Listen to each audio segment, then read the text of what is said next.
Portions of our tribute tonight to Judy Garland made up of an interview I did with Judy in the city of Seattle back in 1955, the summer of 1955, when she was on her way to Vancouver to make a Canadian appearance. I know that I sound a little young in this. Judy was a little young, too, at the time. Well, ladies and gentlemen, this is Jack Cullen greeting you from Seattle, and we'd like to say hello to Judy Garland, who is now sticking her tongue out at me. Oh, don't you say that. That would start all over. And we did start all over again, too. Well, hi, ladies and gentlemen. Speaking from Seattle with a bit of laryngitis myself, I'd like to greet a fellow member of the clan who also has laryngitis, but she's promised she's going to have it clear up when she hits Vancouver. Judy Garland, hi. Hi, how are you? It's nice to see you. Nice to see you, too, and I understand that you're going to be playing Vancouver tomorrow night. That's right. Would you like to give a big plug for the show? Tell us who you're bringing with you and all about it. Well, we're bringing our whole show. You know, we've got the High-Lows, a very wonderful quartet. I think they're just about the top singing group in the country now, top record sales, I know. And Frank Fontaine, who's such a funny man. And then the delightful Weir brothers, the zany Weir brothers. I remember them in movies. Do you remember seeing them in pictures? No, I don't. I don't remember. I know I've talked to them, and they loathed the movies they were in. They said they were just, they didn't use them properly or something. I think it'd be wonderful for everyone to see them in person, although they've been on television a lot, I know. How do you feel about the movies you've been in? Huh? An Academy Award?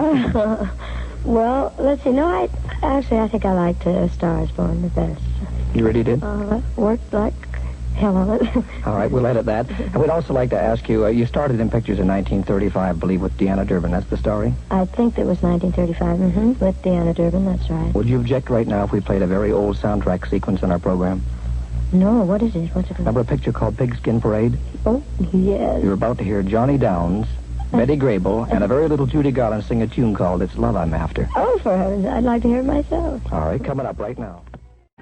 Judy, in her first picture, Pigskin Parade, first major, she did a little short feature before that with Durbin, but that was 1936 for 20th Century Fox. They only had her for the one picture, then MGM picked up her option. As a matter of fact, I think they'd already picked it up and loaned her out to 20th Century Fox. Incidentally, the interview portion of this with that very young-sounding Cullen was done back up, I think it was 1954.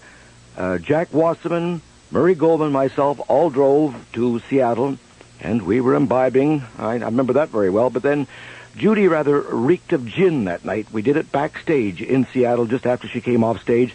She was a little reluctant about doing it, but she warmed up pretty nicely to me. Then I remember her saying that, we're going to cut this fairly short because my husband and I think it was Sid Luft at the time, we want to get to bed early tonight. So Wasserman and Murray Goldman and myself went to a little all-night cafe downtown, and behind the booth there, with curtains drawn, was Judy Garland. She lied to us. I won't lie to you. Jack Cullen back here with more of the Sunday Special. This week, a tribute to Judy Garland. Well, we've heard her first radio appearance. We've heard her first major motion picture appearance in Pigskin Parade. And now we're going to hear the first record that she ever made. Let's go back to Seattle in 1955 when I talked with Judy Garland and spoke about that. Well, Judy, around about 1938, we're going to almost trace your career here, but I'm not going to keep you too long. About 1938, I believe you appeared in, was it the Big Broadcast in 1930 or Broadway Melody? No, it wasn't the Big Broadway, it was Broadway Melody, yes. MGM had that series? Yeah. What was your big song in that picture? The Gable song, You Made Me Love You, singing to Clark Gable's picture. How did that come about?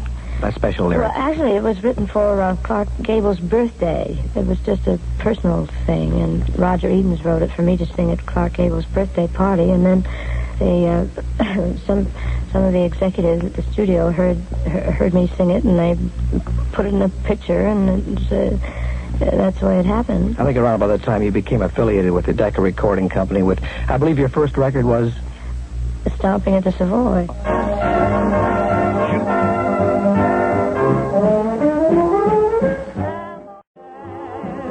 Now back to more of the Judy Garland story. We spoke with Judy in Seattle about, in fact, you heard us speak with her just a second back, about the fact that she appeared in the Broadway Melody of 1938 and introduced a tune called Dear Mr. Gable. I'll tell you what we will do. We will play Dear Mr. Gable, You Made Me Love You, okay? Yes, okay. If you can stand it, I can.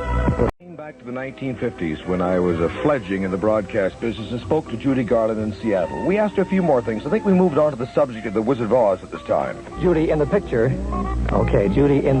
The Wizard of Oz, is there any particular scene in the picture? We have the actual soundtrack here, not records, the actual soundtrack. Is there any scene that you'd like us to play for the folks? Any scene? Any scene, any sequence from the film? Oh, golly. Well, that was about 180 years ago now. Daylight saving time, yeah. I know the one thing that I loved, the one scene, it was a song that Bert Lahr sang, King of the Forest. Yes, I don't know whether that would be good to play over the radio or not. Oh, it was perfectly clean. I'd love to. I can't think of any other scenes. The last scene in the picture was rather nice, and Over the Rainbow was in that, too. And that's what we'll listen to for Judy, Over the Rainbow. We hope she's found it. Back here, hour 2 of the Owl Proud tonight, a replay by command performance of one of our listeners of our interview years ago with Judy Garland, a career study, and we didn't have the original tape we did for CKNW. This one comes from CJOB Winnipeg, where for 20 years I've been doing a program called the Sunday Special. So if occasionally you hear Sunday Special, that's what it's all about. At least we had a copy of it anyway. Let's return to where we left you before the news.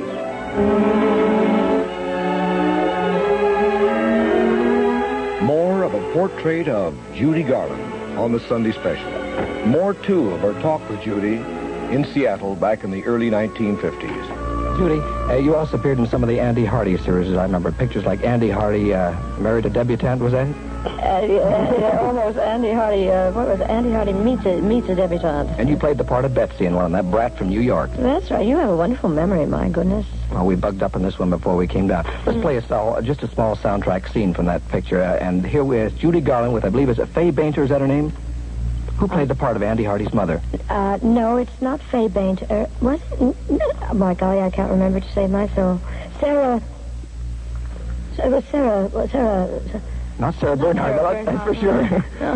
I can't remember. It might have been Faye Bainter. I don't mean to be disrespectful to her, but I just can't remember the lady who played her. Well, you remember the voice, and here's the way the scene goes.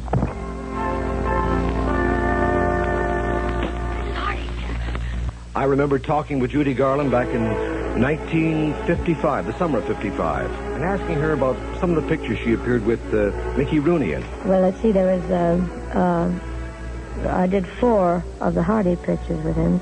Did 4 Andy Hardy pictures, and then we did Babes on Broadway and Babes in Arms and wonderful tunes like How About You and yes, I'm Nobody's Baby. Yes, and Strike Up the Band and Girl Crazy, and let's see. I think that was our last one together was Girl Crazy, wasn't it? I think so. You made some wonderful pictures in the 40s, I know. We'll skip through the 40s because I know you're anxious to get up to the hotel and get a good night's sleep. Of the 40s, which was your favorite picture? The Pirate or For Me and My Gal or any of those? I liked For Me and My Gal. I liked that. That's all right. We're all buggy this time in the morning, believe me. 2 black Irishmen. Well, let's play the scene right now anyway. Here it is, Judy Garland. On this transcription, Judy makes her own introduction and introduced Gene Kelly, and they do For Me and My Gal and When You Wore a Tulip. Here's